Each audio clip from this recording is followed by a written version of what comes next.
Zero foldback.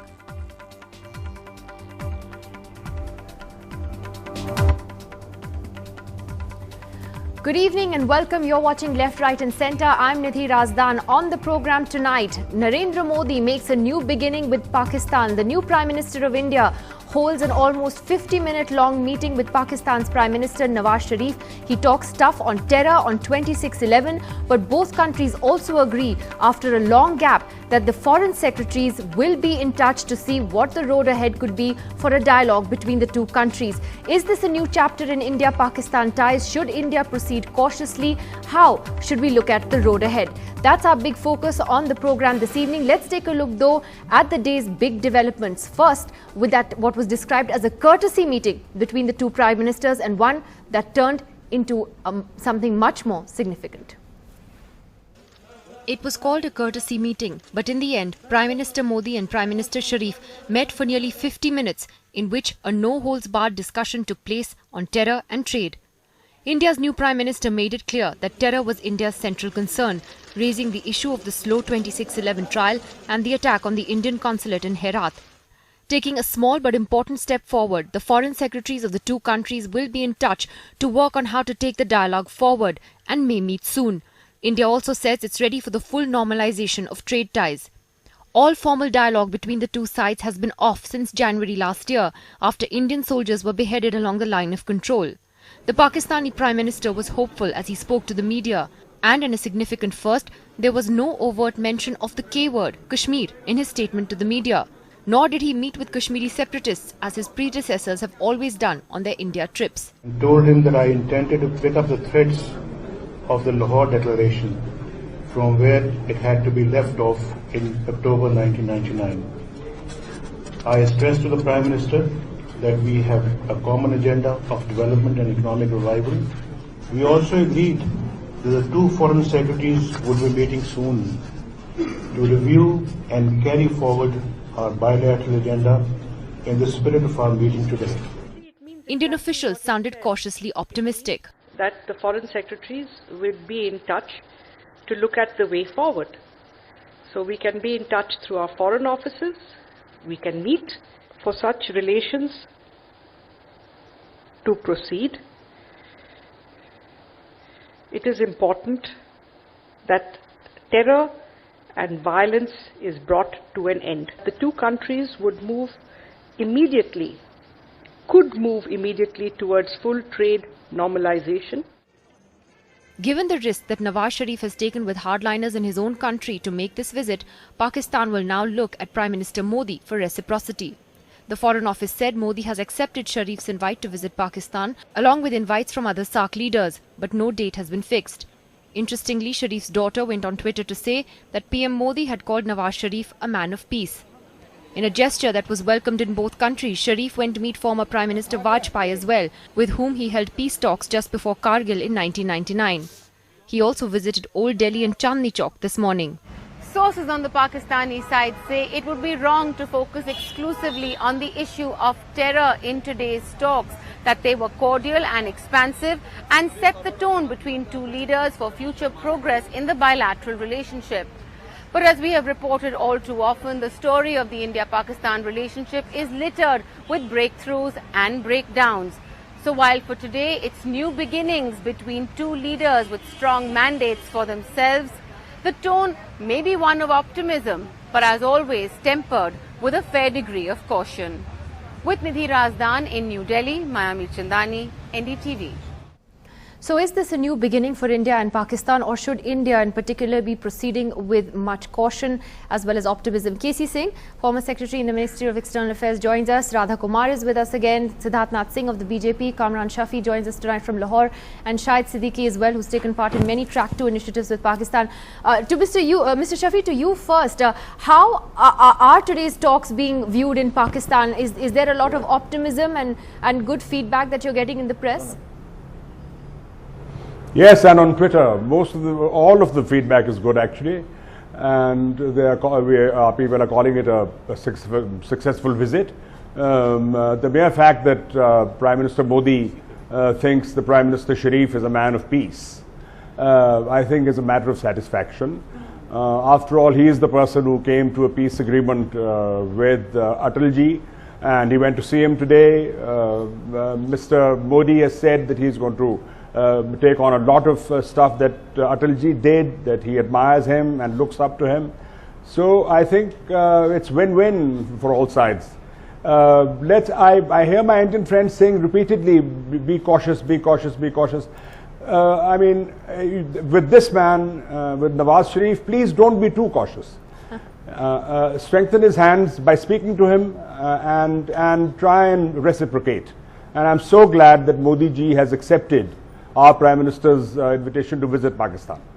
Okay, so you're talking about strengthening his hands, and of course he took a considerable degree of risk in a sense by undertaking this visit to India, facing the hardliners back home who were opposed to it.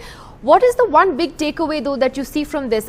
You know, for me, as someone who's covered this story for so many years, I thought that it was significant that at least the foreign secretaries are now going to be in touch and try and find a way forward. It's a small step, but quite a significant one.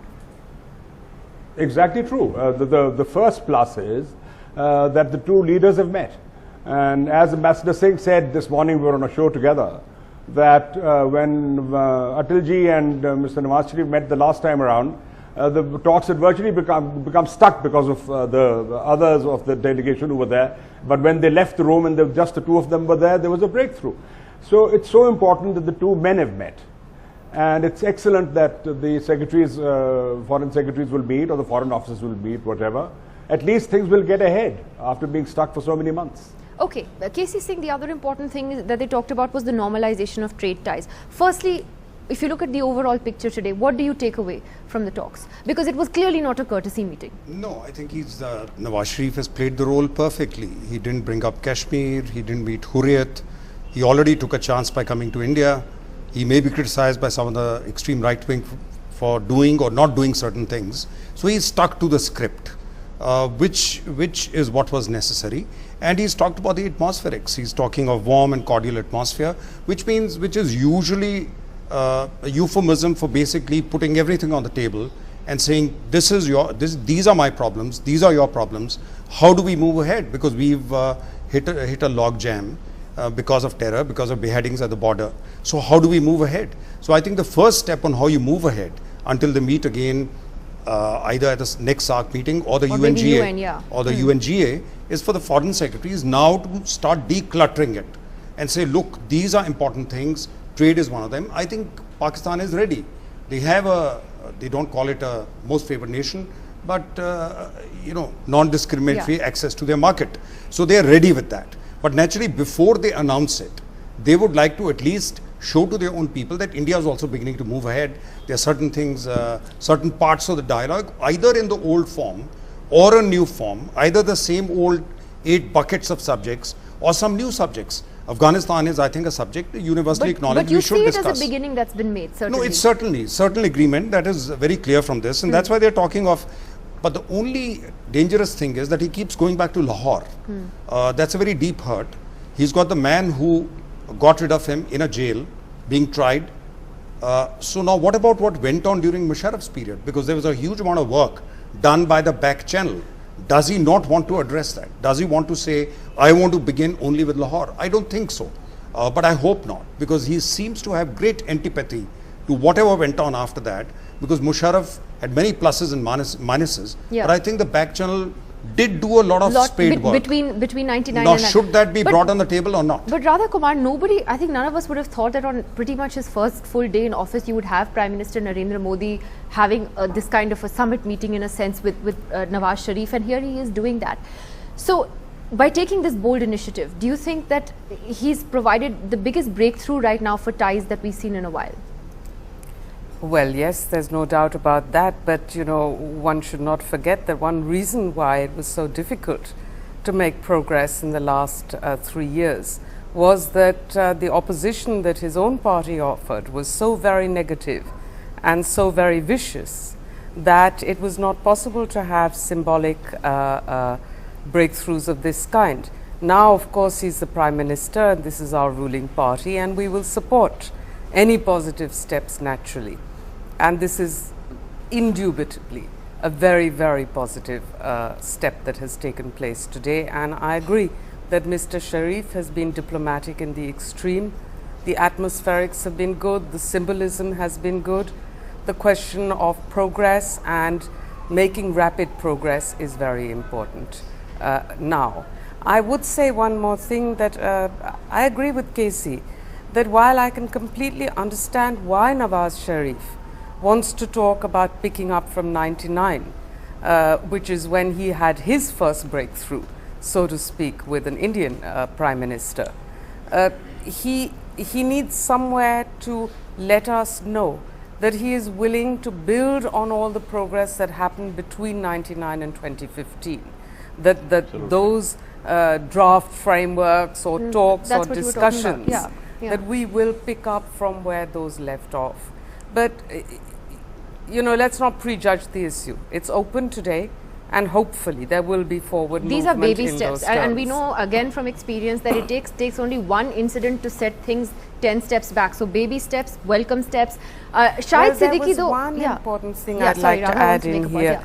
which is that I heard some admittedly retired military people, but retired military people from Pakistan saying that a military dialogue was also extremely important.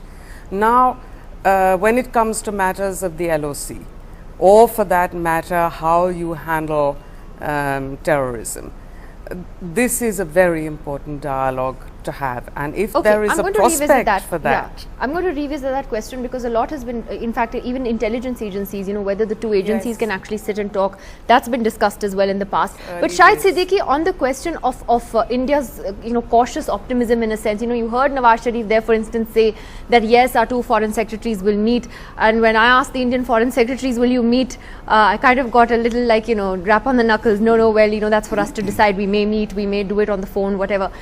I guess in a sense do you understand India's reasons to be cautious about this, or as Kamran Shafi says, don't be too cautious with Nawaz Sharif, give him a chance? Nidhi, the most important thing in this kind of situation when two leaders meet is the chemistry between the two. If it works, then things become much easier, and the kind of leader Narendra Modi is, and even Nawaz Sharif is, they are ready to take some risks. They are ready to think out of the box, and they are ready to move on, number one. Number two, it is very essential, because I agree with Casey that there was a lot of movement during Bajpayee and Musharraf time. In fact, there was virtually a breakthrough. And if we keep it aside, let him not talk about it, but we should take up from there, and they should also take up from there. It's extremely important, because that's how we will move on, because every time some incident takes place, we are back to square one, and that should not happen. The first decision should be that we will not go back to square one, we will take up from where we left. Every time we had to stop move on these negotiations. And thirdly, what I will say is that yes, be cautious, but caution is not enough. You see, in this kind of situation, wherever big breakthroughs have taken place in the world, where two parties which are opposed to each other have come together, it is only when people are ready, both the leaders are ready to take risks. And let me give this credit to Mr. Narendra Modi, that in spite of this feeling that Mr. Modi is opposed to any understanding with Pakistan, this was the propaganda which was taking place. And I don't think, and I don't agree with Radha Kumar that it was BJP which was responsible for not the movement, because I was working with Nirmala Deshpande as the co-chairman of India-Pakistan Forum of Parliamentarians, and we were very disappointed with the Prime Minister, because he was not ready to move on, take on from where Bajpayee has left, and he was very cautious, very afraid. And it was Radha disagrees with you, Shahid, on that. Came to him from Congress. Radha disagrees. The opposition came to him from Congress. No, but many would say Manmohan Singh was still willing to take the risk, but was maybe held back by his own party. From the Congress itself.